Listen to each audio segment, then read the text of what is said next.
बिस्मिल्लाहिर्रहमानिर्रहीम अल्हम्दुलिल्लाहि रब्बिल आलमीन वस्सलातु वस्सलामु अला सय्यिदिल अंबिया वल मुरसलीन व खातिमिन नबिय्यीन। एक अपडेट हमारी होती है प्रॉफिट की, तो दिसंबर की वीडियो बनानी रह गई थी तो मैंने सोचा वो अभी अपडेट कर दूं। और उसमें ये था कि दिसंबर का जो हमारा प्रॉफिट था वो देखें 1.95% आ रहा है।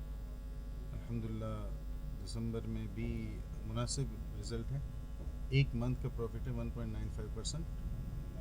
और इसको अगर आप अमाउंट वाइज देखना चाहें तो ये तो बहुत बड़ी शीट है, इसमें तो सारी डिटेल है। अगर आप मुझसे PDF लेना चाहें तो व्हाट्सएप पर रब्ता करके दे सकते हैं। ये थोड़ी सी समराइज डेटा है। 5,000 रुपये अगर किसी ने इन्वेस्ट किए थे तो दिसंबर के एक मंथ में उसे 97.27 रुपीज़ प्रॉफिट हमने दिया है। और अब हाँ, ये दिसंबर का 97.27 है। ऐसे ही 25,000 और 1 लाख का 1 लाख पर 1945 रुपये कुछ है। ठीक है, टोटल प्रॉफिट्स इसमें हैं। अब इसको आप देख लीजिएगा आराम से तसल्ली से। और ये सारी डिटेल्स हैं। एवरेज मंथली क्या बन रहा है, एनुअल एवरेज क्या बन रहा है, कम से कम 26 है, ज़्यादा 322 है।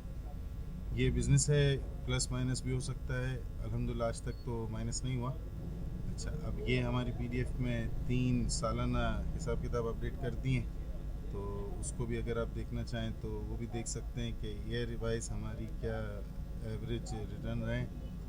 और मज़ीद मालूमात के लिए मेरा ये व्हाट्सअप नंबर है, इस पर भी आप मुझसे रब्ता कर सकते हैं। तो इंशाल्लाह आपको ये PDF भी मिल जाएगी और मज़ीद कोई सवाल हो तो वो भी कर सकते हैं। अस्सलाम वालेकुम रहमतुल्लाहि व बरकातहू।